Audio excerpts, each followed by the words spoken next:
এ robot, কোথায় যাচ্ছিস? মালিকের জন্য কেক নিয়ে যাচ্ছি। কেকটা আমাকে দিয়ে দে, আমি তোকে 50 টাকা দেবো। না না, 50 টাকায় কেক হবে না। ঠিক আছে, আমি তোকে 60 টাকা দেবো। ঠিক আছে, 60 টাকাই দিন। আমি 60 টাকা অনলাইনে পে করে দিচ্ছি। মনে হচ্ছে কেকটা খেতে অনেক টেস্টি হবে। রোবট, এইরকম কেক আমার জন্য প্রতিদিন নিয়ে আসবি। ম্যাডাম তাড়াতাড়ি খান, আমি এটা চুরি করে এনেছি। যদি দোকানদার চলে আসে তাহলে আপনাকেই ধরবে। হ্যাঁ, তুই চুরি করে কেক এনে আমাকে খাওয়াচ্ছিস? কোন তাড়াতাড়ি খেয়ে নি, না হলে আমার অবস্থা খারাপ হয়ে যাবে। নাম নাম নাম নাম নাম নাম। A few moments later. Madam দোকানদার চলে আসতে পারে, তাড়াতাড়ি খান।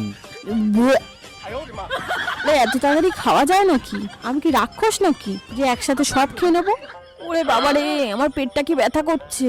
রোবট, তুই এটা আমাকে কি কেক খাওয়ালি? আমার পেট ব্যথা করছে। আমি কি করে জানবো?